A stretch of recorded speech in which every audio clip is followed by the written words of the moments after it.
হরে কৃষ্ণ বন্ধুরা, আমি প্রীতি। আমার নতুন একটা ব্লগে সবাইকে অনেক অনেক স্বাগতম।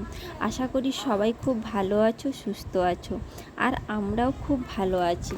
তো আজকে আমি চলে এসেছি 4টা তাল নিয়ে। তাল দেখে খুবই অবাক হচ্ছ না? তাল দিয়ে কী পদ আজকে রান্না করব। তো চলো, বর্ষাকাল তো চলে এসেছে, তার উপরে শ্রাবণ মাস মানেই তো পাকা তালের নানান রকম পদ প্রত্যেকের বাড়িতে কম বেশি হয়ে থাকে। আজ তোমাদের সামনে নিয়ে এলাম 4টে তাল, আর এই পাকা তাল দিয়ে তালের বড়া আজকে বানাবো। অনেকে এই পাকা তালের ফুলুরিও বলে থাকে, আর আমাদের এদিকে কি বলি জানো? গুলগুলা বলে থাকি। অনেকে শুনলে হয়তো হাসবে। তো কারা কারা কী নামে কি বলে থাকো এই জিনিসটাকে পরে কমেন্টে কিন্তু জানিও। তো এটা হচ্ছে আমার ঘরের গাছে তাল গাছেরই তাল। তো আমি প্রথমে তালগুলোকে ধুয়ে নিয়েছি, তারপর এক এক করে তালের উপরে এই যে ছাল দেখতে পাচ্ছ কালো রঙের, ওই ছালটাকে তুলে নিচ্ছি। দেখো, শনপাপড়ির মতো খুলে গেছে, আর এত সুন্দর গন্ধ বেরোচ্ছে, মানে জিভ দিয়ে জল চলে আসছে এমন অবস্থা। তারপর আমি প্রত্যেকটা তালকে এক এক করে ছাড়িয়ে নিলাম। এবার আমি কি করি দেখো, তালের পাখিটা বের করে নেব। তো তালের পাখিটা বের করে নেওয়ার জন্য আমি ঝুড়ি নিয়েছি, আর নিচে একটা পাত্র নিয়েছি। ওই ঝুড়িটা মধ্য দিয়ে পাখিটা বের করলে খুব শক্ত হয়ে বেরোয়, না হলে অনেকে হাতেই কোনো পাত্রের মধ্যে জল দিয়ে ভালো করে মাখালে বেরিয়ে যায়। তাতে কি হয় জানো তো, ওই তালের গায়ে যে অনেক যে খোসার মতো আছে, ওইগুলো ওই জলে থেকে যায়।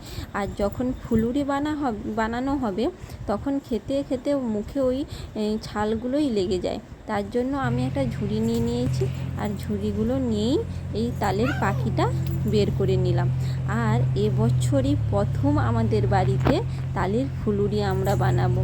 আর আমি এই তালের পাখিটা বের করে আমাদের বাড়িতে যে দুপুরে রান্না হয়েছিল, তার যে আগুনের আঁচ আছে, ওতে একটু বসিয়ে গরম করে নেব। তারপরে দেখো, পরিমাণ মতো সব কিছুই দিতে হবে। তো আমি এখানে ময়দা 1 কিলো নিয়ে এসেছিলাম, ময়দা 1 কিলোই দেব। আর পরিমাণ মতো যদি না দাও তাহলে ঠিকঠাক করে ফুলুরি হবে না কিন্তু। আর এটা দেখতে পাচ্ছ সুজি নিয়ে এসেছি 500। কেউ যদি বানাতে চাও তাহলে 1 কিলো ময়দার সঙ্গে 500 সুজি মেশাবে। এটা হলো চিড়া 250 নিয়ে এসেছি। চিড়া 250 কিন্তু ভালো করে নিয়ে মাখিয়ে নেবে। চিড়াটা মাখালে কি হয় জানো তো, ফুলুরিগুলো খুব সফট হয় খেতে। আর এটা হলো চালের গুঁড়িটাকে আমি ভালো করে গ্রাইন্ডারে মিক্সচার করে নিয়েছি। তো চালের গুঁড়ি এবার আমি মিশিয়ে দিচ্ছি। চালের গুঁড়ি মেশানো হয়ে গেলে চিনিটা দিয়ে দেব, আর ওই যে তালের পাখিটা আছে ওটাও মিক্সড করে নেব। আর চিনির যদি দানা যদি খুব বড় হয় তাহলে অনেকক্ষণ মাখিয়ে ওটাকে রেখে দেবে। দিলে চিনির জলটা যত বেরোবে তত তাল ফুলুরিগুলো খুবই নরম হবে খেতে। এবার আমি চিনিটা মিশিয়ে নেব।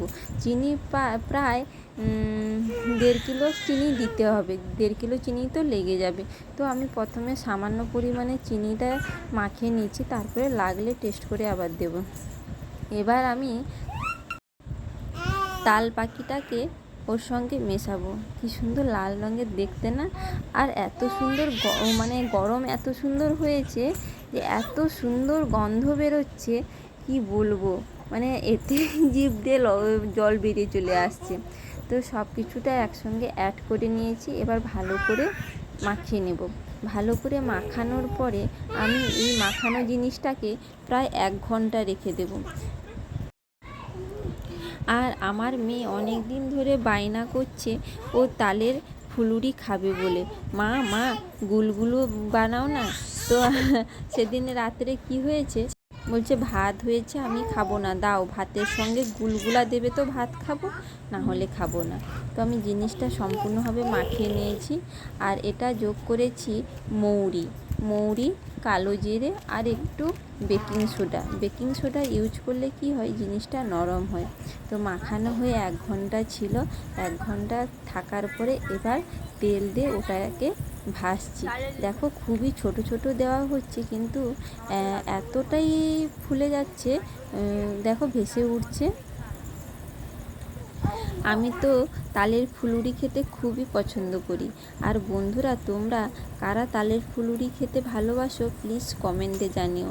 আর কাদের বাড়িতে এই শ্রাবণ মাসে তালের ফুলুরি খেয়েছো তোমরা, তারাও কিন্তু কমেন্ট করতে ভুলো না। আর যদি ভিডিওটা খুব ভালো লাগে তাহলে লাইক করে দেবে, আর যদি খুব খুব খুব ভালো লাগে তাহলে প্লিজ শেয়ার করে দাও। আর তোমরা বন্ধুরা আমার পাশে থাকো। তো দেখো ভাজা হয়ে গেছে, কি সুন্দর কালার হয়েছে। আর একটা কথা বলতে ভুলে গেলাম, এই পাকা তাল খেলে নাকি দৃষ্টিশক্তি বাড়ে। এবার তো আমরা গুলগুলা খেতে বসবো। তো তালের বড়া দেখে একটা গানের কথা মনে পড়ে গেল, তালের বড়া খেয়ে নন্দ নাচিতে লাগিল। তো বন্ধুরা, আজকের ভিডিওটি এইখানে শেষ করলাম। তো সবাইকে অসংখ্য ধন্যবাদ।